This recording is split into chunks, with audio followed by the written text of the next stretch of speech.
We love you. Perfect. Flakko. Yo, man, let's get to it, man. Let's get to it. I'm feeling good, man. I'm really happy that you pulled up to do this. I appreciate you, fam. You know what I'm saying?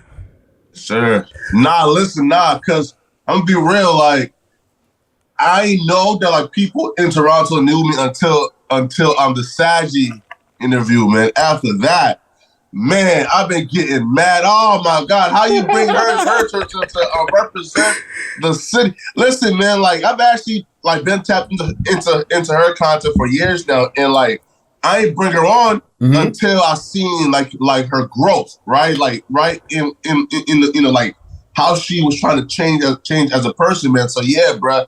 Yeah, Toronto ain't feeling it though, man. You know what? And this is like bad interview etiquette, but I'm going to tell you, like with me, I have felt the exact same thing, fam. I've interviewed her about 3 times now. And the first time was one of my other hosts that interviewed her. And the backlash that I've received, people are like, yo, how you going to bring her on? She doesn't represent the culture. But with all honesty, she's doing her thing, fam. And a lot of people could take a lot of lessons from the way that she's been able to grow her platform. You know what I'm saying? So salute to Saggy. Yeah, bro. Nah, man, like facts, right? And yeah, man, I just seen, how much she has grown in the last like couple of years. And so I said, yo, listen, it's time to have her on, man. But yeah, I think Andrew 5 too. Andrew Callaghan from Channel 5. I think he did something with her too. So once that drops, that's gonna take her to like new levels that she's never been before, That's crazy. And then just to know that she came from over here, but salute to Saggy, but this is about you, Poetic Flakko. You know what I'm saying? Yes, sir. Poetic Flakko of no jumper. You know what I'm saying? Yo, so nah. And what's crazy too is like I haven't gotten like that title yet, right? I think like maybe China Mac has to stamp me with the Poetic Flakko from No Jumper, right? I think it's the one who stamped AD. I know, right? From No Jumper. No, but you know what? To be honest, we have been tapped in on what you're doing up here. We're very tapped into the whole No Jumper movement and the way that they've been growing and the different hosts as well as yourself that have got on the platform. So don't get that twisted, fam. You know what I'm saying? It didn't take Saggy to put you on the radar for us. You know what I'm saying? Yes. And I want to take this time also to get through a full history of you. I've done my research, right? But before I do that, I got sponsors. I got to make sure we got to pay bills around here. Yeah, man, that's good too. So salute to our sponsors, Astro Pink. If you know, check them out on their website, myastropink.com, or you can hit them up on Instagram, astro_pink. I'm about to ball up something like some of that right now. And also salute to Sovereign Selections. That's right there at 70 Dundas Street East, right upstairs, right next to the Burrito Boys. Right now they're doing a whole bunch of different offers. Okay, they're giving, if you spend $100, you get a free HQ, and they have a loyalty program. On your 10th purchase, you get something for free. All right. So salute to them. Hit them up on Instagram, Sovereign Selections, or check the links in the bio. We are in the description. We got you. You know what I'm saying? But let's get to it, man. Poetic Flakko in the motherfucking building. Listen, fam. How's your 2020 been? Because we're getting to the end of the year now, or 2022, I mean. You know what I'm saying? Yeah. I feel like your life has gone into a fast evolution from mid-2020 to 2022 to where we are now. So what's the highlight of your year? Yeah, man. Well, I guess the highlight is being hired by No Jumper, man. Yeah, man. It's been, January of 2022. I think I barely had like 10,000 subscribers at that. And then around like May or so, you feel me? Like things was picking up. So then Adam, called me up, right? So yeah, man, I definitely like started off the year where, I guess nobody knew who I was. My life wasn't in the public view, right? So I could still tweet, I could still, you feel me? Like do certain things without any type of, like worries, right? But now it's, I guess now I'm in more so of the spotlight where, things is more restricted. But yeah, man, like the highlight definitely was being onboarded as a No Jumper host. Okay, so like your channel before this, right? Tell us about the type of content that you were putting on your channel before this, before, getting to know No Jumper or getting with No Jumper. Yeah, so like the original genesis of my channel was a channel that I created, because you know how when you just scroll through YouTube like late at night and you just go into these different rabbit holes that's really like obscured, or even like these really dark rabbit holes, right? Mm-hmm. So I went down the Umar Johnson rabbit hole, when I was just scrolling. Bro, I'm just like scrolling at nighttime, bro, you feel me? And I went through the Umar Johnson rabbit hole, bro. I see content creators calling him a scammer for raising money for school. I seen I seen like live panels where they're talking for like 8-9 hours about whether or not Umar Johnson is a scammer. And I like, these people were really dedicated to this. And I felt like that should have been my warning not to go into like anything near that sphere. Because if you're that dedicated to another man, bro, that screams mental illness. But I say, you know what, bro? This is, dog, like at that time, I loved Umar Johnson. So I thought, nah, man, he's not a scammer. Let me go ahead and make, make videos to try to, prove that. So I started making videos about why Umar Johnson wasn't a scammer. Eventually, man, things just got a little bit too toxic, bro. Because the people who hate Umar Johnson, who think Umar Johnson is a scammer, again, like, let me just tell you how mentally ill these people are. These people are calling up the school boards that Umar Johnson is going to speak to, calling up every event Umar Johnson announced, trying to get it shut down, trying to get people not to bring him on. Right. So, like where like my like quote unquote introduction into that community was, I seen that Umar Johnson was supposed to do a speaking at this place called Yasser's African Restaurant, right? Okay. And this was, I believe, during COVID, so like they could have like where like they could have like spacing, the seating to set up a certain way, 6 feet away. But he was supposed to do an event at Yasser's, and this is in North Dakota. What I seen, this is in North Dakota, or this is no. Right. So Umar Johnson was supposed to do an event, I believe, in Delaware. Okay. Right. So then once that was announced, you had multiple content creators. No, sorry, Chicago. Yasser's is right. So multiple content creators calling the city of Chicago and saying, "Yo, they're violating COVID protocol, shut them down," and legit like bombarded the Health and Safety Administration, trying to get the small business shut down because they decided to host Umar Johnson's book signing. Yeah. So mind you, right? One, how could they break the COVID protocol when the event hadn't even happened yet, right? So pretty much like they were just bombarded it with calls trying to get them shut down just because they decided to do business with Umar Johnson. So I made a video saying, nah, hold up now, bro. Like, y'all can take out y'all frustration and mental illness on Umar Johnson. Leave the small businesses out of it, right? I'm sure they just got a check from like Umar Johnson for their building to be hosted by him, right? Right. So essentially I did that, and then, things got toxic, back and forth happened. So I say, you know what, bro? I'm done with this Umar Johnson, right? Because to where I say, things have gone a little bit too far, is when these like mentally ill people like started calling the FBI, started saying, "Oh, yo, Umar Johnson," and like, listen, right? So like they called the FBI and like positioning like Umar Johnson, myself, and others who were supporting him were part of a criminal organization to defund Black folks of their money. Bro, it got spooky. It got wild. Listen up, bro. Listen, like. So I got FBI called on me. One second. Before, how many subs did you have at this time? Like 400 subscribers. Get the fuck out of here. Yeah, bro. It wasn't even worth it. That's okay. Keep going. That's crazy. Yeah, right. So, yeah, man. Like they will call the FBI, make some false accusations. Yo, like they even did this thing that like was weird, and this was the first time I like even got introduced to this. They started doing this thing where they will go to Pacer, and like apparently like in on Pacer.gov, that's an American like courthouse website, right, where you can actually file cases yourself, right? Right. And those cases will just go into the system without the judge actually approving it, and then it's a whole process for the judge to finally approve it, and right? So they would just create these fake, like these fake crazy lawsuits, right? I'm talking about, bro, my name is probably on like 12 different lawsuits that ain't never seen a judge because like they ain't even like complete the process, right? But so after like getting fake sued 12 times, FBI beings called me, bro. I said, you know what, bro, I'm done with this, man. Let me now make some hip hop content because there's other issues that are going on. Because, bro, if we're putting in this much effort, and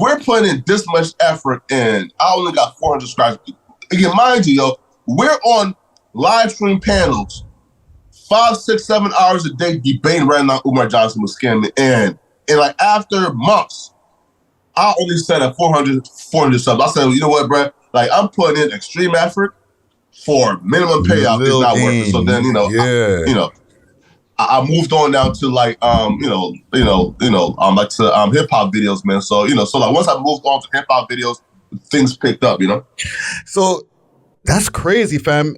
It's crazy that you're getting that much traction with just 400 subs at the time too, because that just proves that right there that you had some hot content. Yeah. Yeah. And even with your IG pages, before we get into like your full history, right? Or like into some of your history, you keep people up to date on your IG page. I've seen that now. You know what I'm saying? Now that you're in this lane, right? What happened to your other page, fam? Do you have a new page right now? Yeah, man. So the first page, Vlad took it down. Well, again, I can't even like blame him for it, right? Because I still don't know whether or not it was him, right? Because before my IG got disabled, I probably got like 10 straight notifications, right? Of like violations for posting the word Crip in my bio. And in my post caption, about Crip Mac or somebody that like I got for like violence and gore. And then like the last two I got was Vlad TV copyright, right? So then my page got taken down. Damn. So I still don't know exactly what happened, but I suspect it was Vlad, bro, like I think that page got taken down at like 70,000 followers, but I just couldn't stop and like cry about it, right? So I started a brand new page. We're about at 22,000 now in like a month and a half, so it's all about the grinding. Yeah, man. Well, listen, listen, man, hold your head to the old page, RIP old page, but I think it might have been a 3-strike thing, you know what I'm saying? It's the same thing that happened with YouTube. But let's go into your history a little bit, right? You grew up in North Dakota, but you were born in Liberia originally. Yes. Right? So can you tell us about coming into this United States in the first place? Because that's a very interesting story. You know what I'm saying? Like your dad won a lottery to like an immigration lottery, basically?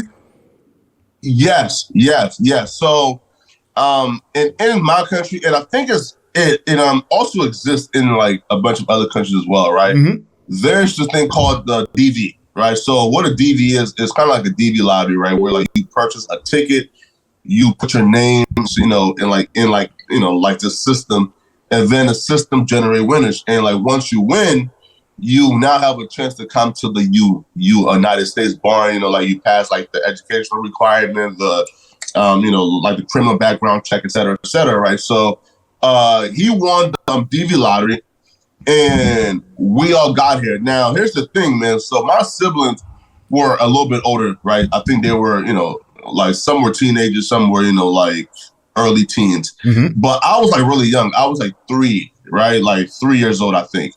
So because I was so young, I really I really never had an adaptation process, right? But I did, right? But I did though just vividly remembered, even just like growing up, man, that that like I was different, right? Meaning, I was African, right? And they made fun of, like our food, you feel me, man? Like how we dressed, bro. It was hell, right? Like it was just hell. But I feel like after a while though, man, of like going to like like elementary school, middle school, high school with these kids, like eventually you assimilate enough to where there's no longer a difference now, right? But like really early on, man, we heard all the jokes, man. You feel me, man? African Booty Scratcher, you feel me? Like Midnight, Michael Blast. You know, like we heard all the nonsense. You feel me? Yeah, listen, I'm Ghanaian, so or half Ghanaian, so I understand. Oh no, wait. Guyanese or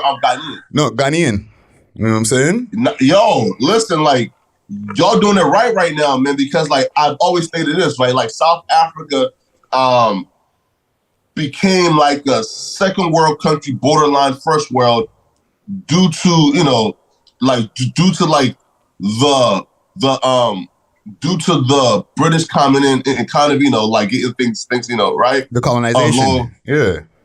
Yeah, right. So now that Ghana, you know, Ghana is trying to like bring back a bunch of like the Black American celebrities and, you know, a bunch of African Americans, and say, yo, listen, come back, get your, I guess, honorary citizenship, and help build it. You know, like that's a great thing. Yeah, no, definitely. And even when you first moved here, y'all moved to Philly first, right? No, right? So right here. So look, so a bunch of people think that, right? So here's how, like it works, right? So pretty much, so Philadelphia, Trenton, Iowa, Fargo, right? Okay. Those are like the hubs. I'm talking about like the extreme hubs and masses for librarians, right? Mm-hmm. And right, and like Philadelphia is the capital of like, bro, there's an entire like librarian community, librarian city. So I had a bunch of like family there, right? So growing up, man, like we, you know, like would like head over there for like, you know, like for like family events, reunions, you feel me? Right. So like really early on, I did have like, you know, like kind of like the back and forth, but I think people see that though, right? That like, that like I was like back and forth, right? Yeah. And they, right? And they say, right, that like, I guess I'm like half North Dakotian, Philadelphia, man, but I would never claim, you know, being from that city, man. Well, you got the beard. You could almost claim it, fam. You could say, yo, what up? Yo, it's mad Muslims out there, bro. Like, bro, it's mad Muslims, man. Feel me? Like, ARF, nah, but like, hey, boy. Nah, but like, those niggas are too diabolical, though. You feel me, man? Like, listen up, man. Like, I wouldn't fit the Philly Muslim stereotype, bro. You feel me? Like, them niggas get busy, you know? I'm pussy. Yeah. Well, there's too much Negro mites. Yeah, but man, come on now. Them niggas get busy up there, bro. You feel me? I do not fit into that culture. No sidetrack. You need to do a copyright or a list of poetic Flakko phrases or poetic Flakko words, and you need to trademark them motherfuckers or put them on t-shirts, bro. You know facts, man. You feel me? But like I'm starting to see a bunch of like even like terms, you know, like just being used now. You feel me? You know, like just in general, you know. Well, shit, you popping now, fam, and even like a family reunion. That must be kind of crazy because your dad has 10 kids with 9 different women. Yes, man. Yo, it's insane. So, like, I'll be real, right? Like, I never considered my like my half siblings, like not my siblings, right? Because we're all siblings and shit, right? Mm-hmm. But yeah, man, like my father was just man, you know, like he got busy, man. So I'm the only kid from my mom's side, right? So meaning I'm like my mom's and only son. Yeah. Now when we came to the US, I was the youngest child. And then, again, mind you, my pops is married to like my mom, but once he came to the States, my mom stayed back there. He started wilding and some of them like bro done had like at least like 3 or 4, like new kids now, you know? But listen, I think it's also out there, man. It's part of the culture too, right? I know in Ghana you marry your first wife and then you're allowed to marry or you're allowed to have other wives after, but you still have to hold on to the first one.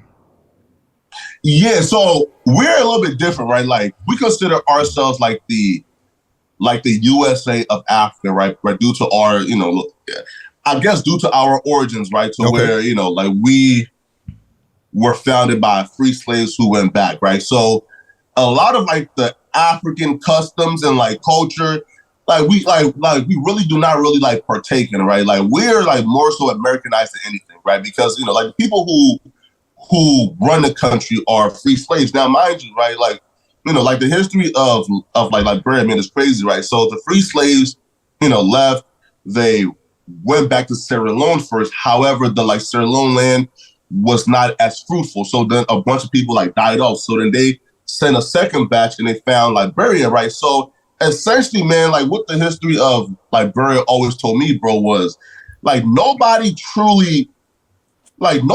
truly against oppression, right? Like we all say, yo, oppression is bad, but nah, bro, like we're just against not being the oppressor. So when the free slaves who endured the most traumatic, biggest travesty in the world history, right, slavery, and they experienced, you know, like Jim Crow, bro, they went back and damn near just recreated the entire system here of, yo, listen, like the Aboriginals, you know, right? Like they couldn't vote, they couldn't go to the same schools as them, they couldn't marry a quote unquote American, right? So like the American Liberians sort of, like recreated that same system, right? So due to them having power for so long, a lot of like the customs and like, you know, culture of the tribal people, right? Like the originals of that land, that has kind of been a water out of our like society and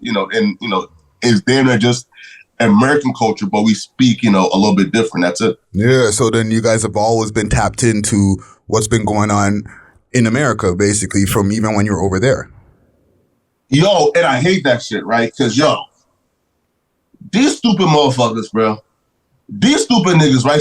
Check it out, right? So, like, when the whole Trump and Biden thing was going on, right, probably like last election, bro, yeah, about 2 years there ago. were Liberians. Again, mind you, these people ain't never seen America. They never touched the soil, bro. They had MAGA hats, MAGA shirts, and they was marching in Liberia for Trump, bro. Like that. That's crazy. That's how it goes, right? But the positive of that though is when George Floyd got killed, they were marching with their "I Can't Breathe" shirts and and like standing in solidarity with Black Americans. But yeah, bro, like we get too involved in American policies, you know, for no reason, bro, right? Because it doesn't affect us at all. So even like with you, because you seem very like in tune to education. I'm not going to say educated because you're educated, obviously, but you seem like you're into learning. You know what I'm saying? And there's always been a thing from back in the days. You were a smart kid in school, all right? Yeah. Facts. Part of the but for some reason, people hated you in school, like teachers and students. Why do you think that happened? Yeah. Bruh, I was an obnoxious grade grubber, right? Listen, like for example, man, like I was telling, I'm talking about, man, listen, man, if I got that. Because I think when like we were in school, man, like a 90 was still a B. I think we had to get like a 92, right? Okay. So, man, bro, like when I'm on the edge of a 91, man, bro, I'm coming to class, I'm begging for like extra work. I'm talking about I'm damn near harassing, right? Oh, but then, man, if I'm harassing the teacher for extra work, that leads to everybody else getting extra work, right? So now they hating, right? And then two, man, like everybody just always called me pompous and arrogant for believing in myself, right? Like, for example, man, I remember specifically, man, I'm in Mr. Short's AP US History class, man, 10th grade, right? Again, mind you, right? Even like right now, bro, like I write like math stories, right? So even like this YouTube shit, man, like this is just the means to an end to, you know, like to be like a screenwriter someday. Okay. So, right? So, bro, like I'm writing math stories and shit, right? And then in class one day, like I said, hold up now, bro, like I'm reading this Macbeth shit, like this like Shakespeare shit.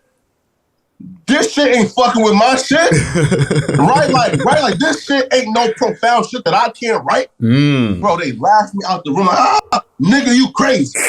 Nigga, bro, how dare African ass think, man, come on, bro. I said, nah, bro, like this nigga ain't writing no profound shit that I can't write. Hell nah, I ain't see it, right? but even from that particular point of view, bro, like, I've always been told, yo, listen up, bro, like, those are my peers, bro. You feel me? Like the Langston Hughes, the Shakespeare's, the, Walt, those are my peers, dog, right? I just always operated on that level, right? But like sometimes, but like you gotta like dumb yourself down to, like to get your foot in certain doors, right? Meaning, bro, like, I understand, bro, like I could have like moved to like Hollywood and like beat down, you feel me, like every director's door and try to say, yo, bro, your hair, please hit. Man, bro, we trying to hear that fucking shit, bro. Get the fuck out of here, right? Yeah. So I had to now transition into the YouTube space, and put out these stories, put out these documentaries, and yo, listen, like they laughed me out the door in 10th grade when I told them, bro, Shakespeare ain't a better storyteller than me. It's not happening. Now they stopped laughing like once my first story got 1 million views. Then the second million views, then the third million views. Now it's kind of, I listen, let's see what this kid is gonna do, right? Yeah, bro, like, they just hit my guts, bro, because I've always been told, bro, like, ain't nobody who has ever existed who did what I've done, bro. I consider them like my peers, bro. You feel me, man? Like, those are just people who I have to beat, right? Meaning, bro, like right now I'm in the league, right? Like I'm a rookie, right?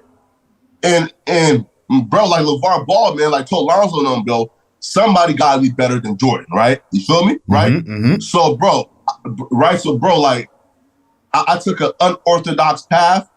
I'm in this hip hop shit, you feel me? I'm doing this hip hop documentaries, bro, but and definitely in the next, like just in the next like couple months, bro, like y'all are about to see, like how diverse I can be, right? Right? As a storyteller, right? So, man, bro, you feel me, man? It's confidence, got called arrogant. Yo, that's crazy because it's almost like they were mad at you for believing in yourself. Yes, bro, right? Because, bro, like we've always been given limitations, right? Like, for example, just how the school system is, bro. Just look at how the school system is, right? We come to class, we sit in these roles and shit, and even from kindergarten, like we're told that we have to listen and pay attention to that particular person up front who's kind of like a tyrant, right? Just giving us information, and like we're being told that person is like the sole owner of fucking knowledge, right? Yeah. But bro,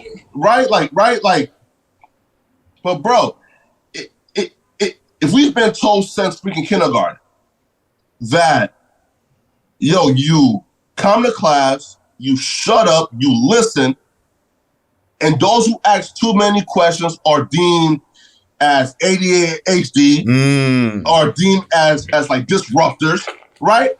Like, so like, if we've been told from the very beginning of our educational system, man, that teacher knows it all, shut the fuck up and just listen, we've always had that like parameters of like limitations on us, right? To where we've always been told you're not as smart as your teacher, right? So when we have like, like these like historical figures like Shakespeare, and they're being taught and beat into a sense, like grade school, we've always been told, yo, this is the bar, like, right? Like, ain't none of you niggas ever gonna get past that, right? So what I like, even like, I lost a friend over this, man, right? So, I show like a friend, right? One of like my stories, right? Okay. And this nigga said, yo, bro, like this shit is really good. It reminds me of the Bluefer series. I said, why my shit always gotta be nigga shit, right? Why my shit always gotta be compared to the nigga shit? Nigga, my shit ain't no Bluefer series, nigga, it's Macbeth. You feel, right? My shit is Macbeth. Bro, listen, bro, like, honest to God, yo, I got 100 Macbeths in my fucking notebook, right?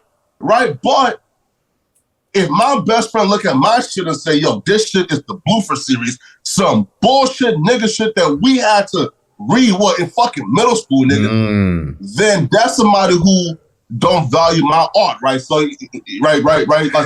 So, like, even like, bro, like, hold on. Let me, bro, in a minute, mate, right? Because of that shit, man. So, bro, like, it's just always the struggle as a creator, man, to, you know, like, to have your work taken seriously, right? So even, you know, like from grade school, bro, when like I'm telling niggas, yo, bro, like, I'm gonna be great, I'm gonna be great. Like, my confidence was seen as like arrogant, bro. And niggas just hated my guts, you know, for being confident. You know what the part of the problem is too?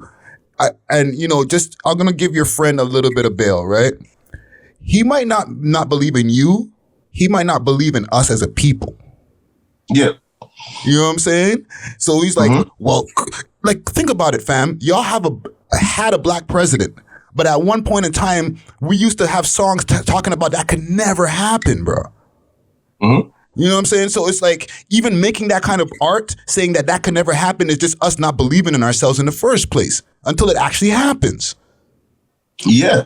You know what I'm saying? Yeah, right. That's what, bro, like, I realized really early on, man, like, you gotta isolate, man, right? And bro, like, for me, bro, like, I'm in LA, but I'm in isolation, bro, because like the mindset out here is a little bit different, right, bro? Yeah. And if you engage and indulge, you know, with enough people, bro, like that mindset is gonna permeate and own you, right? It's gonna change your entire fabric, right? Because for me, bro, like, I believe, you know, bro, like I'm gonna be something, you know, like, great. You feel me, right? Yeah. Like, bro, like, when I die, yo, like, I'm gonna be in history books, man. But you know, like how can I have that mindset if like I was out here partying in these clubs, smoking this weed, chilling with a lot of people with like limited mindsets and cap parameters on their life.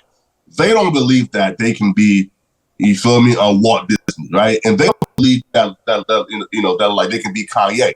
They believe that, yo, like me as a content creator, this urban shit, oh man, I want to be the king of the urban space. Nigga, nah, bro, you feel me? Like, fuck that urban shit, dog. I'm trying to be, you feel me, like one of the ghosts of this shit. Yeah, definitely. And there's limitations with the urban space. You're not going to get the same kind of views as a Mr. Beast or somebody who's just in the space, period. we're not going to call it the white space or whatever, just space, period. But like, even with you were an athlete at some point, right? This episode is brought to you by Sovereign Selections, 70 Dundas Street on the second floor next to the Burrito Boys. All right. You know, big up to them. They're actually right next to the Rock the House Barbershop. You can see their shop right there. And they got a mad selection. Toronto's only Aboriginal dispensary that specializes in quads and super quads. Okay. There's a promotion going on right now. When you spend $100, you get a free HQ, and they have a loyalty program. When you buy, like, on your 10th purchase of flour, you get a free purchase. All right. So hit them up on their Instagram, Sovereign Selections. And like I said, 70 Dundas Street East, second floor, beside the Burrito Boys. You play tennis, yeah, bro. Man. Well, tell me about the tennis life, fam. Bruh, like, people see me like big. So first off, like, this weight coming off. But people see me right now as being like a big boy. And they don't realize, bro, like, I wasn't a big boy at the start of the right? Like, at the start of the pandemic, dog, like, I wasn't a big boy, right? But yeah, bro, like, in high school, bro, I was a tennis player. I'm talking about an elite tennis player, bro. Like, I was first single since a freshman, meaning, like I'm so, in first singles is the best player on the team. You're right. Bro, I was first singles since a freshman, bro. Like, I've always been an elite athlete, right? Feel me? You know, bro, listen. So I was like 5'9", 230, 240 pounds, but I'm talking about stacked muscles, yo, like some Ray Rice shit. Just stacked muscles, bro. But I could still run that 4-4. You feel me, right? Okay. I still had what, like a 38, 30, like a 38, 30. A 38, 30, 30, 30, 39 inch vertical, right? So, bro, like, I was still just elite athlete, right? But people laugh because, like, my athletic, I guess, skills, right, I like translated that to tennis. You feel me, right? Opposed to like the football and like basketball, man. You feel me, right? But nah, man. Listen, like when I say I'm a world class athlete, man. Like meaning, bro, like I was just blessed with genetic abilities, man. That not too many people are, are like blessed with, And you mentioned the pandemic, right? Like you said that you put on some weight during the pandemic, and I've heard you say this on because I'm an avid consumer of no jumper material. You know what I'm saying? Oh, word. Okay. Right? Okay. And like I told you before, I've interviewed Adam. Like I've been following the movement. You know what I'm saying? Yeah. What was going on for you during that pandemic? Like when the first time the lockdown first happened, bro? Nah, like honestly, bro. So what really was taking place is me realizing, yo, bro, like we are locked down right now too. You're working this bullshit like work from home call center job, making a BS $15 an hour. Like your girl is about to graduate and be, like she's about to, be like a doctor. So one, like you're living this BS average lifestyle in this BS average apartment, like not chasing your dreams. Yo, bro, like you right now have a real possibility of losing your shorty, right? Of losing your girl. So I say the word, bro, like I gotta make something happen. You feel me? Right? So like I tried the wholesaling real estate, meaning, right? Like the not personal help, right? So I try wholesaling real estate. I try high ticket closing jobs. Nothing was sticking. So I said, yo, bro, like I'm finna just dive all in with this content creating stuff, right? Yeah. So, so like once I dive deeper into it, man, I started making 5-6 videos a day while working a job from 3 p.m. to 11 p.m. Right? So like, damn, I'm still working a 8-hour job, but then dedicating about like 7 to 8 hours a day on the content as well, right? So, man, bro. So like, after working a 8-hour job, the gyms are closed, making 5, 6, 7 videos a day. Yo, man, like you just like lose track of time, like lose track of food consumption, and things went, like south fast, when it comes to, like the weight. But yo, like me sacrificing my weight to like follow my dreams and be where I'm at right now. You feel me, bro? It's a sacrifice that I would take 100% of the time, right? Because right now, bro, like I could always like lose the weight, but if I wouldn't have focused and really like locked in and dedicated at that time, bro, I wouldn't have been where, I'm currently at. Yeah. Well, shit, man. During that time, even while you're going through just whatever issues that you're having in the lockdown, you started getting into Clubhouse real heavy. Yes. You know what I'm saying? And in that Clubhouse time, you bucked, Mr. Whack 100. You know what I'm saying? Yes, right. So, okay. So it's kind of like weird, right? So during that time though, like me and Wack was like cool, right? So well, so right now we're still cool, right? Like we like contact each other and like made amends, right? So right now, like we're good as big bro, right? But during that time, right? So I was on Clubhouse, I was in the scene, but I was saying the same shit I'm saying now about the about the criminals, the crime, our communities. I was saying that. But at that time, though, I started to like record the rooms and post it. Yeah. So when I'm in these rooms talking about how crime is bad, how criminals got to be punished, you feel me? How the DAs are doing their job. Man, listen up, bro. I'm pro DA. Feel me, man? Right? I'm pro back. I'm pro back in the blue, bro. You feel me, man? I'm back in the blue all the way. But so I came into a room one day. And Keita Trotter was on stage. Shout out to Keita, like we are good now. So Keita was on stage and she said, hold up, bro, Whack. This is the guy Flakko who be going hard on gang members, on criminals, and saying how they need to be locked up. But hold up now, Flakko, like you profiting off of a bunch of criminals and ex-gang members in this room by recording our content and posting it. So they kicked me the fuck out, blocked me, you feel me? So, right? So I feel like Wack didn't even remember, right? Like, cause like Wack probably thought like, again, like Wack is on Clubhouse speaking to 1,000 people a day, right? So like he probably don't even remember that interaction. But yeah, man, you know, I was blocked up until I got on No Jumper, you know, and we had a conversation. Yeah, man, you know, and Wack has unblocked me. He gave me his number, you know. We Gucci now, you know. But in that Clubhouse meeting, you met Adam 22 at the time, no?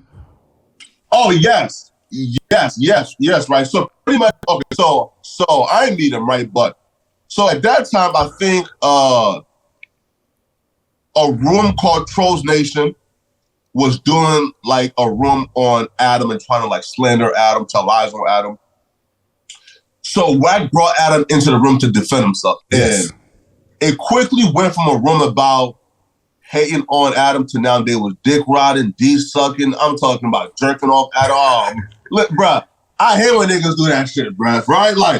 Like, yo, and if you a fan, just say you a fan, dog. Right?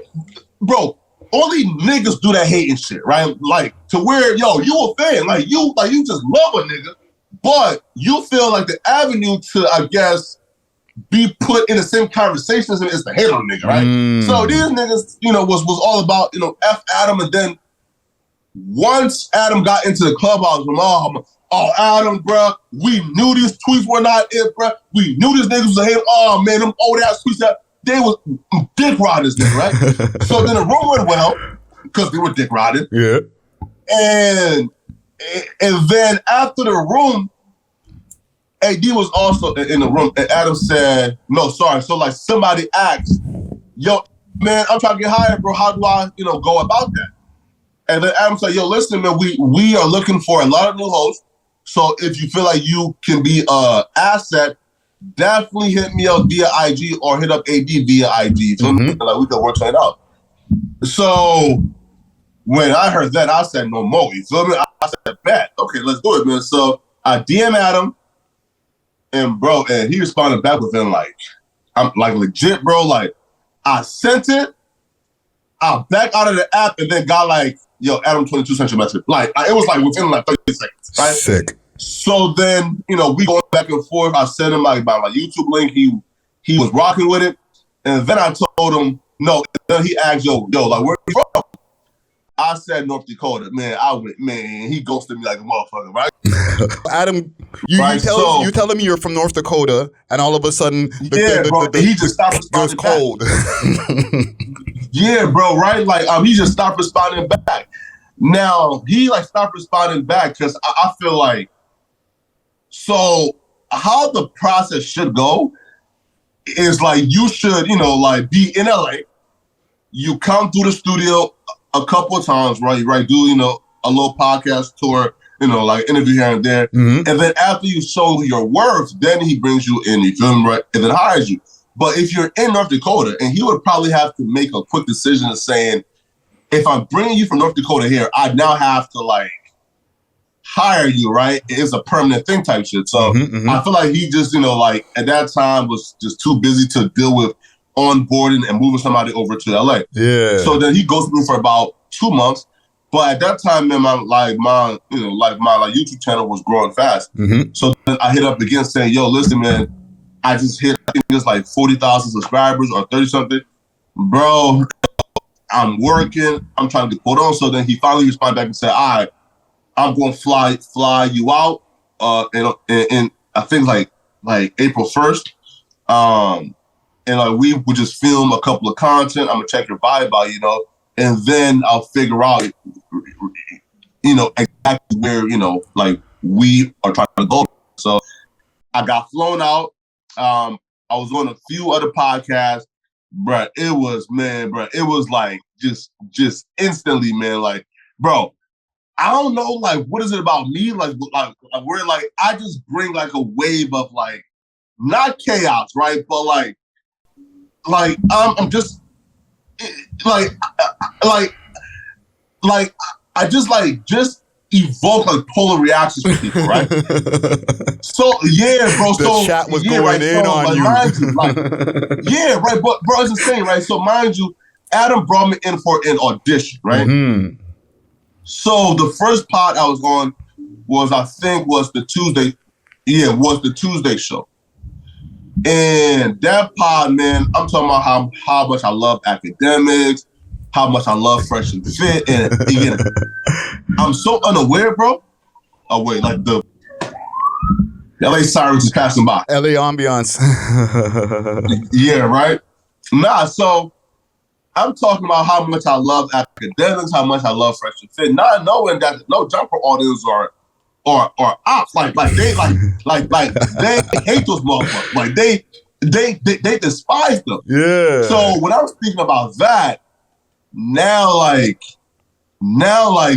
it's like, oh, he's one of them. So it was hatred, complete hatred, right? But then I'm like, damn, like I'm auditioning for something. Like if the entire fan base hates me, then I'm like, something right. They're like, I'm not getting hired. But eventually, I guess the controversy, like turned, to something that could be, like, it turned to content, right? So, I guess Adam thought that, that I made, like great enough content to where like the fan base hating me at that time, didn't matter.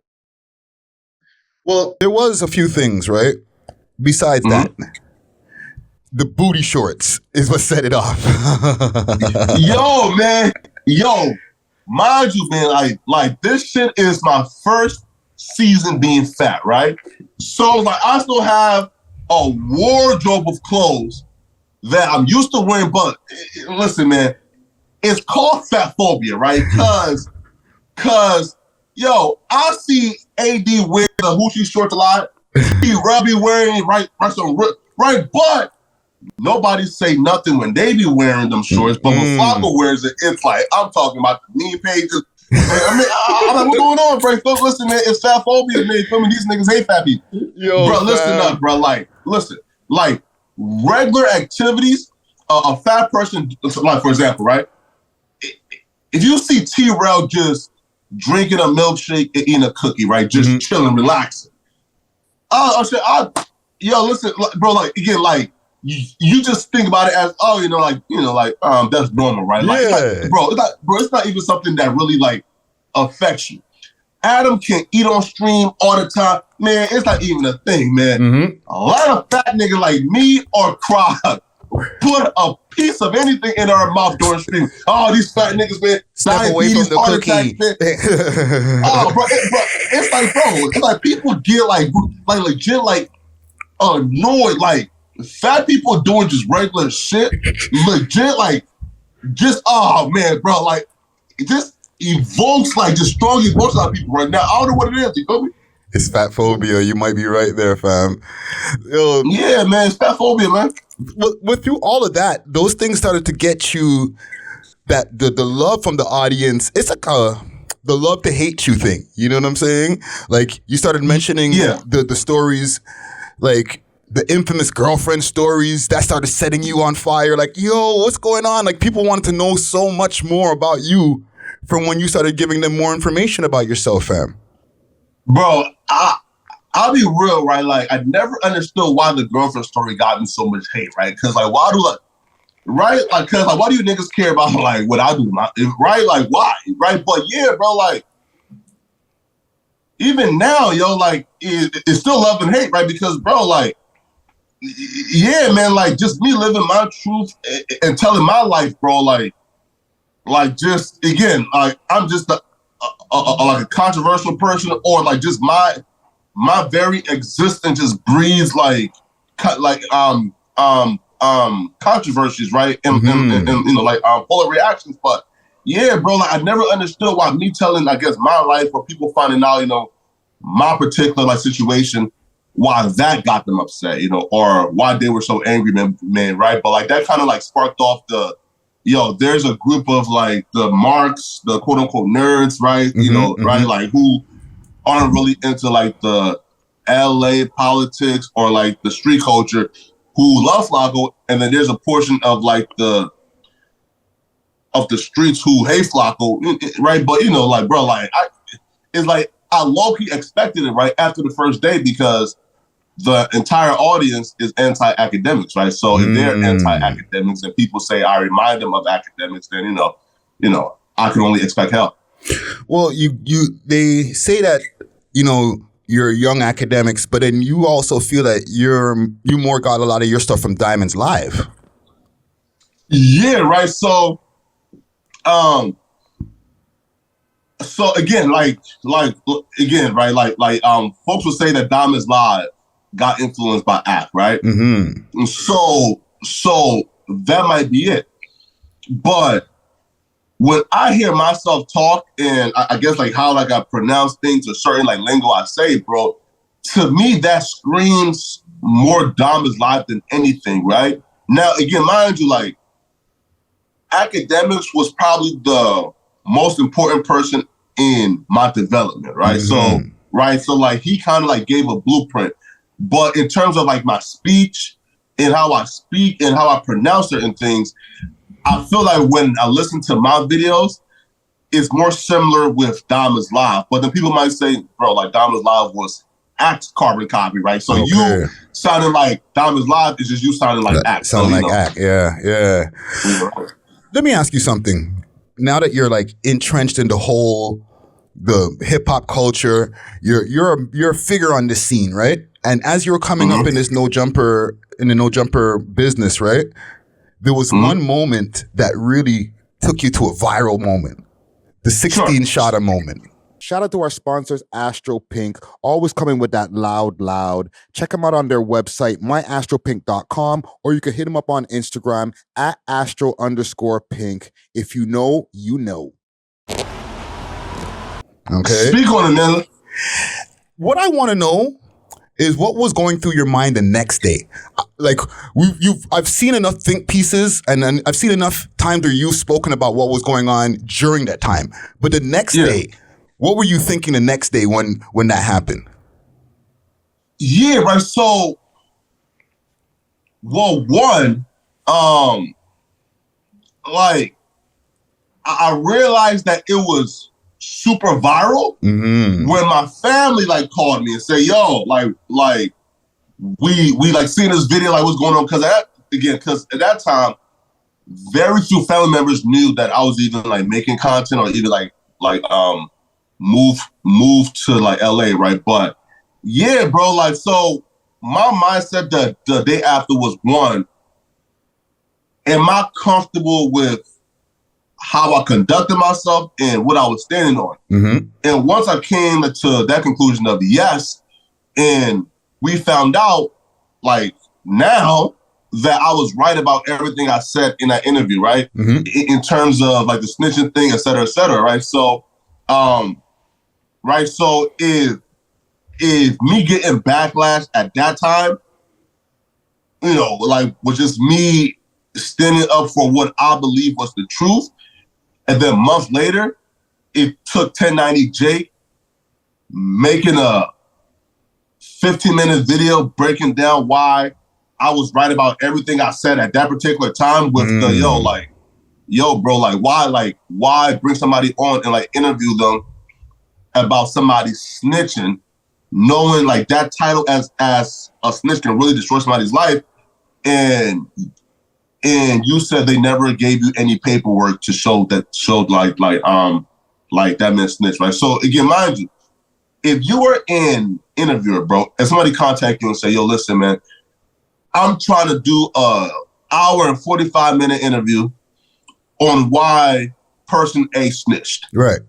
The first thing that you will ask is, okay, show me the paperwork, right? So again, and even if you are dissecting this shit wrong, at least show me paperwork to where I can justify sitting down with you. Yeah. So, right? So once I found out that paperwork wasn't given and he still went through with it to sit down for an hour and 45 minutes and talk about how somebody snitched and he never seen an inch or a crinkle of paperwork, it just came off his cloud chasing to me. Yeah, because that's a heavy jacket to put on somebody, yo. Wow. Right. Listen, right. And then guess what? And now months later, we now found out that, oh no, like Kevin did not snitch. And the dudes who did the interview with 16ShotEm, that they actually were on paperwork, that they were the one who snitched and they read it, and it's confirmed now, right? But it took 1090 Jake making a video to pretty much like substantiate and like back up something that I've been telling y'all for months now, right? But I will always just stand on what I believe in, bro. Listen, fam, that's real talk right there, and I'm glad that you were able to even give some more clarity to that. So you mentioned earlier in our conversation screenplays and stuff like that. Is that the final Poetic Flakko? Actually, before I get to that question, because every time I say your name, I'm wondering, where did you get the name from? Yo, so honestly, like, I had a friend called Sori, who old IG name, like his old IG name was like Poetic Anarchy. Okay. Right? Yeah, I just thought, damn, bro, like that shit is hard, bro. Yeah, like, hell yeah. Right? Like Poetic Anarchy is just different. That shit is hard. So he spelled it POETIC. So I took the poetic and just spelled it POETIK. And then I was a big fan of A$AP Rocky, and he called himself Pretty Boy Flakko. Now, mind you, I feel like people don't know like the A$AP Rocky art and how impactful that was for dark-skinned niggas, especially ugly dark-skinned niggas, right? Bro, listen, like A$AP Rocky had dark-skinned niggas calling ourselves pretty boys throughout that entire like peso era, right? Yeah, man, bro. Every dark-skinned nigga I know called themselves a pretty boy because of A$AP Rocky. So I just took Poetic from my friend Poetic Anarchy, and then I took the Flakko from A$AP Rocky. I Pretty Flakko, yeah. Yeah. And listen, fam, I don't think Drake mentioned you in that track. Nah, he definitely did. Nah, he definitely did. Because listen, right? Because a bunch of people will say, yo, Flakko is a Spanish word. Nah, it's not a Spanish word. Listen, Flakko don't exist. You feel me? That's not a thing. Flakko is a word that Flakko created, that Flakko spearheaded, that Flakko blazer up. And right, again, before me, you ain't never heard a soul say Flakko. So okay, so let's assume that Flakka means skinny woman. I can see that point. Right. But where did he get Flakko from? That's not a Spanish word. That word never existed before my genesis. So if I came up with that word, and then he says Flakka,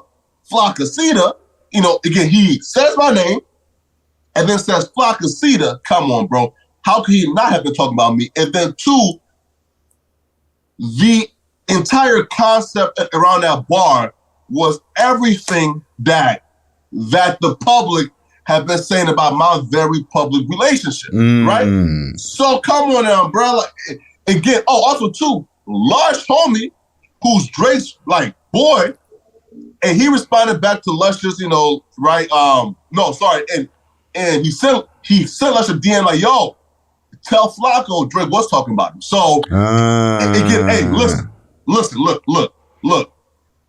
If anybody was trying to verify if AD made a bar about them, and T-Rel said, yo, yes, AD was talking about you, I believe that T-Rel is credible enough to confirm AD's lyrics. So if Drake's homie confirm his lyric, how can anybody say Drake wasn't talking about me?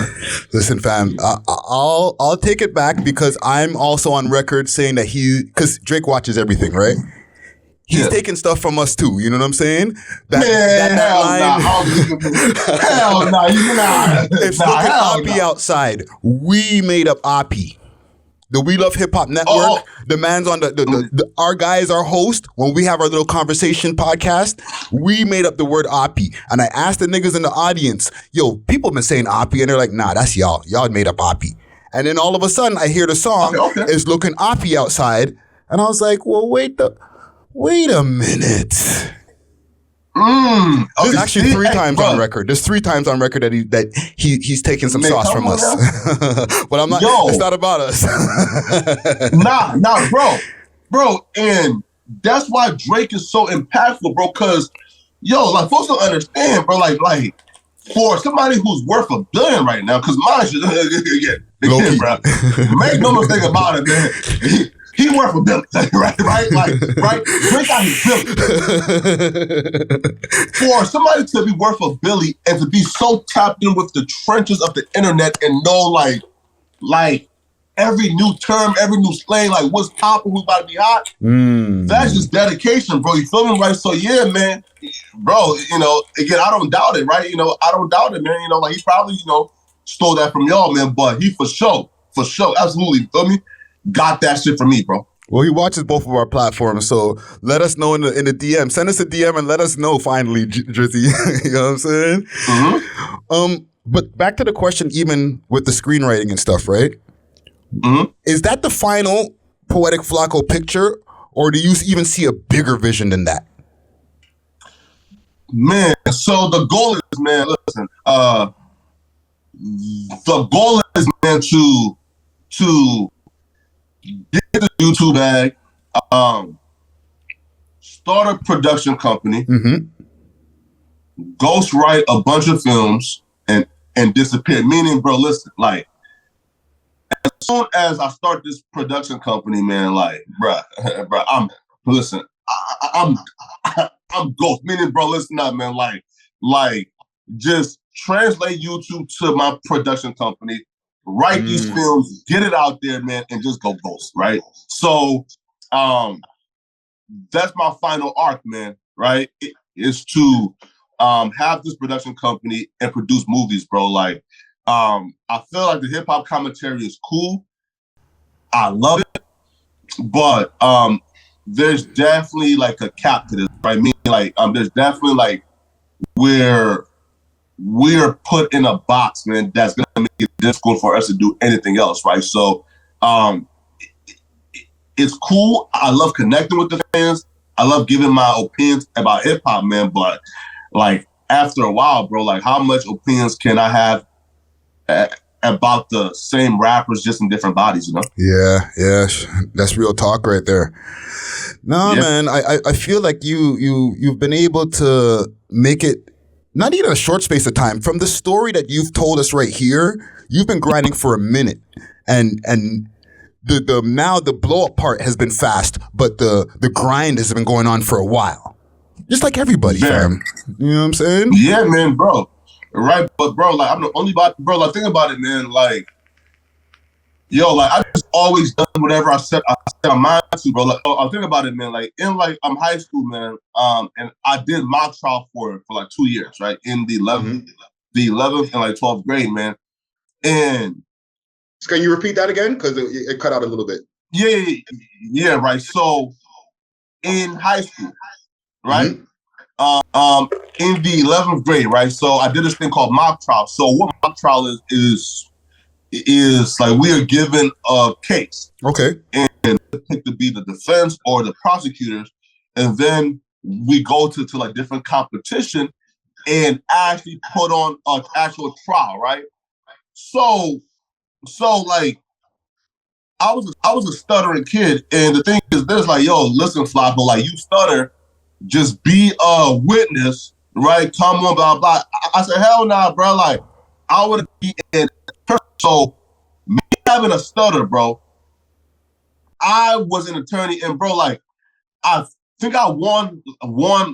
I won like best attorney. No, sorry, best second attorney at the relays, right?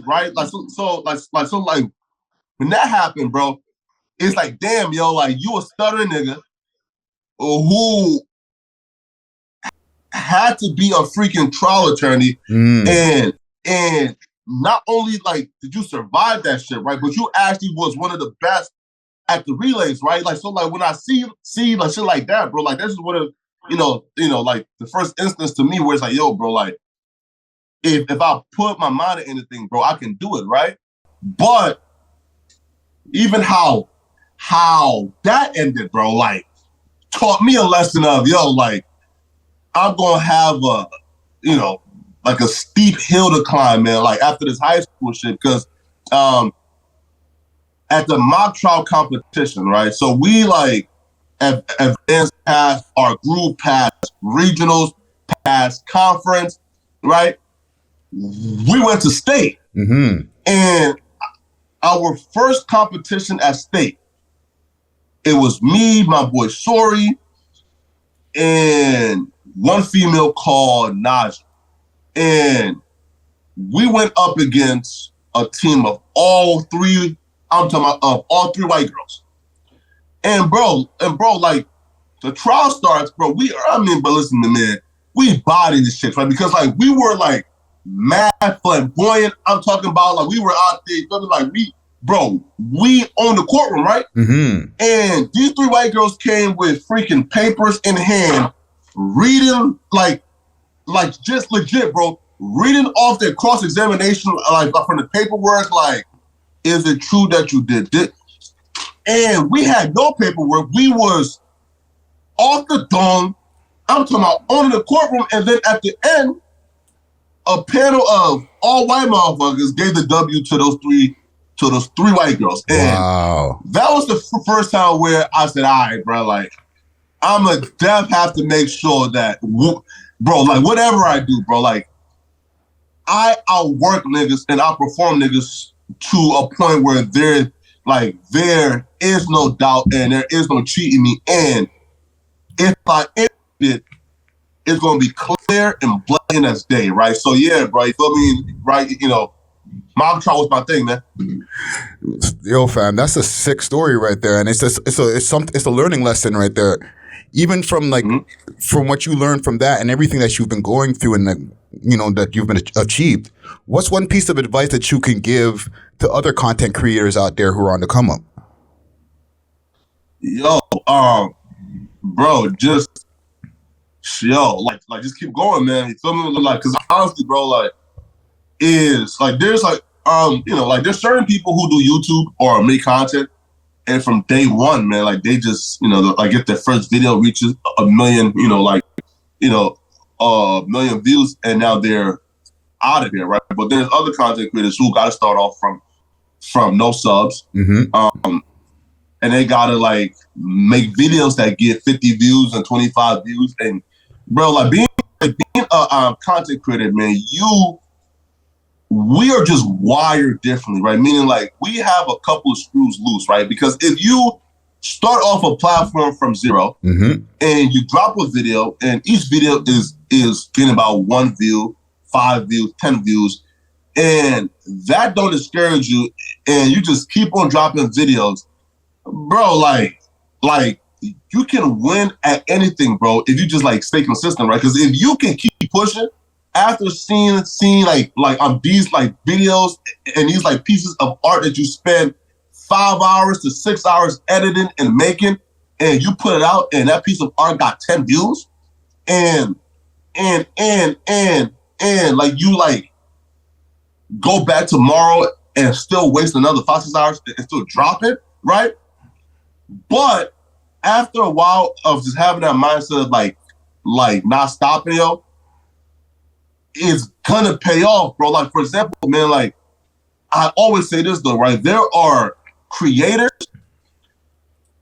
and then there are creatives, right? Meaning, bro, I would never wish the life of a creative on anybody, bro. That shit is tormenting. Like, for example, like the best way that I can like describe the mind of a creative is this. Imagine you thinking of a great idea and you think this idea is going to get you out of the hood, is going to change your life, is going to make you rich. Right? This idea is your golden idea. Now, everybody, just everybody has at least one of those ideas in their lifetime to where, yo, like, they dedicate everything they have to it. But now, imagine having 10, 15, 20 of those ideas every day. And then you have to go to bed filled with anxiety thinking, yo, I have to execute every single one of these I thought about today, because if I don't, somebody else will think about this and take my idea. Yeah. And then you wake up day 2 and think about 15 to 20 more. And then day 3, 15 to 20 more. At the end of the month, you now have $1,000 million ideas that you think is the one, and you dedicate your entire life to it. But your anxiety gets worse because now you realize there ain't no way for you to execute 1,000 different ideas. So now you're just stuck in a slave to your mind, filled with anxiety, filled with insecurity, because you don't understand, like, why does my mind work like this, bro? Like, why am I valuing every idea that comes to my mind? Like, why do I have so many great ideas, right? So, there's being a creator, which is cool, but if you are a creative, man, like, only creators can understand other creators, man. So when I know somebody is a creative, bro, it's like, yo, you are bound to win if you just stay consistent, right? Because again, like, you have an anxiety-filled life, but one of those 1,000 ideas are gonna hit, and once they hit, bro, you can now like relax, Yeah. Nah, fam, that's some jewelry right there, bro. Like, you gotta understand, like, I'm older than you by a lot, okay? Yeah. And as a creative, I understand. I have ideas every day and I'm executing them, but then I have more, right? But you, not only the audience, myself, you have given me some more motivation, fam. You know what I'm saying? Yeah. I think that I think we should end it there, fam. I think that we got a lot of good information about Poetik Flakko. You got to understand, I've been doing my research, and I didn't have a lot of different places to find Poetik Flakko interviews. So I'm really honored to be when people start going through the YouTube space, because they're going to be searching for more information from you as you continue to evolve in this game. I'm honored to be one of the first places that you have a full, concise breakdown of your story. Okay. Yeah, man. Yeah, bro. Right. Like, cause like the other ones I did was just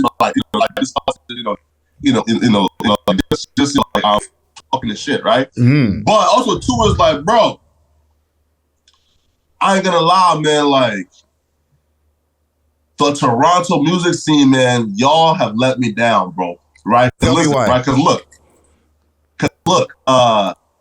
So I was a fan of Tekka when he was like still in the sauce from like Toronto Mendham, right? From LB Spiffy, yeah, specifically. Yeah, right. But like, he was active in the scene, man, right? On like IG Live and shit like that, right? You feel me? Right? But I just thought that y'all music scene would have been what like the UK is right now, right? Like, I thought that y'all would have had your central seat, right? But I ain't gonna lie, man, like, since like Tekka made it out, like, it's been looking real dark for niggas, man. You feel me? Right. Like, I haven't seen, like, for example, like, top 5 is probably like the biggest one, like, from like that underground scene, right? The last like what? Top 5 is definitely one of the biggest ones, pause. And there's also Pressa, Northside Benji is definitely is big on the scene right now. And Mula First is coming up. Northside Benji. He has the highest viewed Fire in the Booth over there in the UK. Yeah. Right? Oh, really? Yeah. But I do understand what you're saying with the whole time in 2018, once Tekka blew up, our scene hasn't gotten to that level of the UK and stuff like that. We're still kind of chasing the American dream when the UK doesn't even give a fuck about that anymore. You know what I'm saying? Yeah, of course. Yeah, nah, bro. Listen, cause those drill artists, man, bro. I'll be real with y'all, man. The UK drill artists are better than like the ones here, bro. Like, there's a cat called Abracadabra. Yep. Bro, this dude is Pop Smoke's like final form, right? Like he's the version that we thought that Pop Smoke would have peaked at, right? But Pop Smoke was taken, unfortunately. But when you listen to Abracadabra, like, bro, he's like,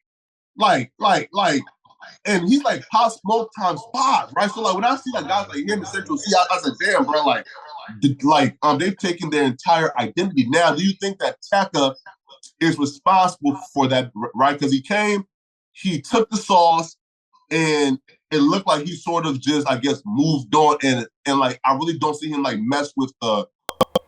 Hold on, you're gonna have to repeat that question because you peeked out a bit. Repeat that question again. About Tekka. Sure. Do you think that Tekka is responsible for why Toronto, I guess, haven't done what UK have done, right? Because again, like Tekka, he like took the sauce, but I don't really see him mess with the same content creators like the Rebel guy, right? Man like Joseph, right? So like I don't see him have those same relationships, or I don't see him, I guess, like give back and show love to those same Toronto artists as much no more. So I think from what I caught from the question, right? Do I feel that Tekka, since he kind of left the whole Toronto scene, that we didn't really take advantage of the come up that he had going on? Or do you think that he could have done more to give y'all a spotlight, right? Like since he did take the sauce from you guys. Well, okay. So for the people who didn't catch the question, do you feel that do I feel that Tekka could have done more for our scene over here, basically? Yeah. I don't think that he has to. He did what he needed to do, right? And I'm also gonna add that we have the first Lil Tekka interview ever. Okay. And in that interview, we broke down what actually happened, right? He was living in New York from forever. He never came to Toronto until he got famous. Right? So he doesn't actually have a responsibility to us just because he finessed us to get famous. You know what I'm saying? Yeah, but I seen that song he stole, right? But like really early on, right? I seen like a comparison of, it's the exact same cadence, the exact same song, man. Bro, I forgot the song name, right? But if your massive hit, like, it came from stealing the sauce from a Toronto artist, then like at least you have to do is like say, yo, listen, like these people were real integral in my come up, show love, bro. Like again, bring them in like on like tour with you, right? So I haven't seen him bring a Toronto artist to open up for him, share his platform with them. So I'm just saying, listen, if like I was y'all, I'll be upset and tight. Well, the thing is, and also because like I don't know what's happening with the mic, but it went on inaudible for a second. But it would be nice, and for people who didn't catch that, if now that he's blown up, that he could reach back and bring people on tour and stuff like that, right? That would be nice. Yeah, that would be great. But how many rappers actually even do that? Period with their own hood, far less more than a whole other scene, right? And I could understand, like, he hasn't spoken to any of us. Like, he hasn't spoken to any of us from the network. From what Saji is saying, he hasn't spoken to her. He hasn't spoken to anybody who's helped his come up in the first place, right? Yeah. So I can understand why a lot of people would be salty about it. But to me, as somebody who's been experiencing this game, to me, it's just part of the game. Most rappers don't fucking reach back for their old manager or for the people most of the time in their old hood who are like, we're the ones who held you down in the beginning. And this is why we end up watching YouTube videos with a whole bunch of dusty niggas talking about how that nigga used to be around them. Yeah. Right? It's part of the game. So I ain't mad about it. I can't speak for LB Spiffy. I can't speak for Saji, anybody else. Right? I could understand why they would be mad. But like I said, as somebody who's seen this before, I'm just like, it's whatever. It's just another part of the game. But why do you think that Tekka was able to capitalize off that Toronto sound and make it mainstream, but the Toronto artists, who I guess are the originals of it, they weren't able to capitalize off? Well, part of the reason is because he's dealing with a bigger market share. So once you're over there in the States, for example, for what we do over here, we are, and I don't want to toot my own horn, but we are the main hip hop platform. We have hundreds of interviews on this platform with rappers from the underground scene, guys who've blown up. We've interviewed Smiley. We've interviewed like Lil Tekka. I've interviewed Adam. Right? Mm-hmm. However, if I was doing this from New York City, it'd be 10x'd.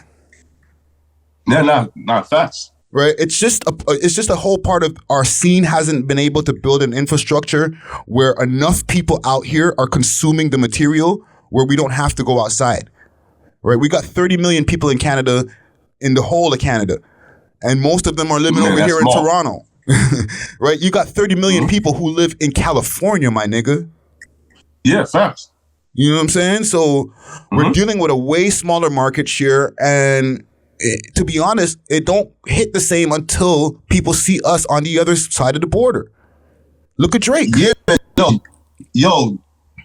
Let me actually they're finna say, oh man, he trying to start drama in Toronto, man. We feel listen up, man.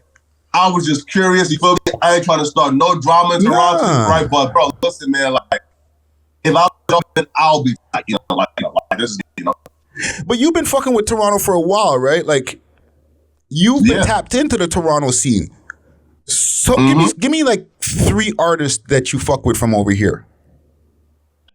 I'm gonna be like real with you, right? It's not even like the artists, like it's the content creators, right? Feel me, right? Right? Like when I was like tapped in, yeah, bro, is again, man, it's like man like Joseph, is a man like Joseph, right? A man like Joseph, yeah. Yeah, right? Yo, I forgot dude's name always, man. It's the Rumble guy, like with the Daddy Rambo. Daddy Rambo. Bruh, he has a future in podcasting, bro. Like, I don't know like where he is right now, bro. But yo, like he can do podcasting, bro, right? Like, and he's like perspective. He's like entertaining. He has like great perspectives, right? So that obviously like Saggy, you feel me? But my favorite person from Toronto is Chromazz, man. Come on, man. Hey, bro, listen up, man. Listen. Chromazz to me, I don't know what happened, bro. Yo, but Chromazz I thought was about to be the next like international superstar female baddie, and she got tricked out of her position, man. Feel me, man? Listen up, man. Like she started fucking rappers, started doing all type of ghetto, hood rat shit, and now she's back in the trenches with 30,000 followers, man. She is, she hurt. And part of the reason they say that it's y'all that did that to her, yo. The no jumper team. No jumper turned her out, fam. Listen, hell nah. Chromazz was fucking rappers before us. Right? But,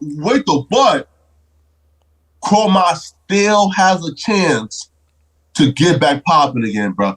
All she gotta do, man, is show the Chromazzy. And I'm telling you, bro, it's up. Come on, listen though. She finally stopped playing and showed us the titties, bare nipples, right? She finally did that. But if she gets into OnlyFans and starts fucking, man, come on, man. She's out of here, man. I'll give you a newsflash, Flakko, because I'm tapped in. The Chromazz has already been exposed. There's already been a video of her giving what they call a footaz. Right? No, so listen, right? So look, I seen a video of her like in the shower and shit, right? I don't know if it's that. Like I just know I can't confirm or deny. Nah. Is it true though that like she was getting like her back blown out and like tellies and shit? Like listen, I heard that Chromazz had that pussy on sale for $25.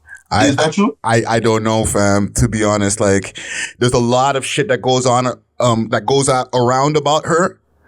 There's so much shit that it's hard to believe. It's hard to know what's true and what's false because she's such a polarizing figure, and there's so much people who want to like just throw smut on her name, and then some of the stuff she brings on herself that it's hard to decipher the truth or the fucking lies of what's going on out here when it comes to her, fam. You know what I'm saying? Yeah, man. But with her, she also has other things going on. Salute to Director X. He's got the Robin Hood series coming out over here, so I'm gonna give her flowers, and she's gonna be one of the villains in Robin Hood, right? Nah, bro, listen, bro, like Toronto. Sorry. Don't worry, bro. I get the same thing over here. I'm right in the middle of downtown Toronto, fam. Man, bro. bruh, like it's insane. Nah, bro, like I felt like, well, one, like she's so bad, like it was hard for me to imagine she was dating her, right? Because like she looks like Chromazz, like you don't see too often, even like in LA. You don't rise up for her. That hit me, man. Hey, man, Chromazz, I wish you the best, man. Drop the OnlyFans wall. No, like drop some real content. Salute the Chromazz, yo. Yo, man. Salute the Chromazz, yo. Well, listen, man. Flakko, I really enjoyed this conversation that we had here today, fam.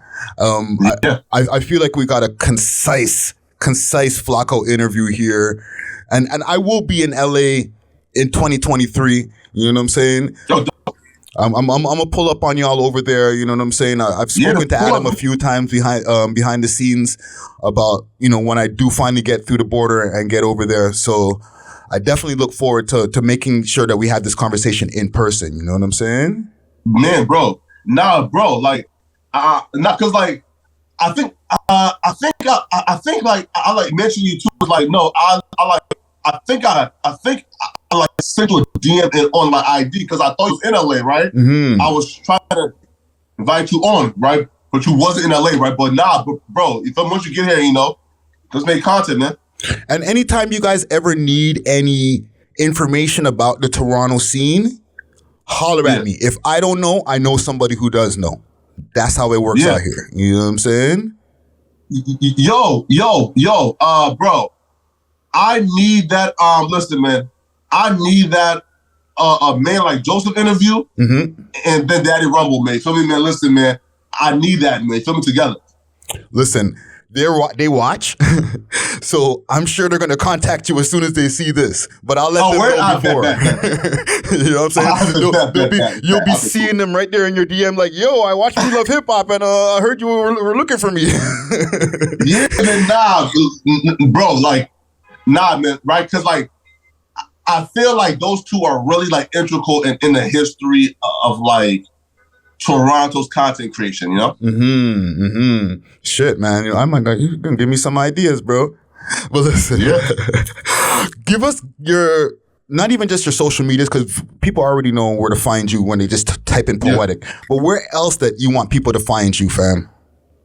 Yo, and honestly, man, it's the YouTube and the IG is probably the most important thing to me right now, right? Okay. So, definitely, definitely go to Poetik FLAKKO on YouTube. IG is there, you feel me? Yo, listen, man, like, I'm gonna try to I'm gonna start like a website soon, right? So where like, like, instead of like to where I can start making these like minute docs, right? And like, you know, and like posting it rather on Patreon first, or like do like what Tasha K does and have her own website that's like subscription based, right? So right. So right now, man, hey, you know, enjoy the YouTube content, man, but the goal is to eventually transition out of that, you know. And I can't wait to see the Flakko written and produced movies, or ghost written and produced movies, you know what I'm saying? Yeah, man. Yeah, definitely, man. Dope. Yeah, man. Poetik FLAKKO in the building. Man. Thank you for this conversation, and we'll get up soon, fam. Yeah, man. Definitely, man. Thank you, man. All right. Salute. All right. Peace. We love hip hop.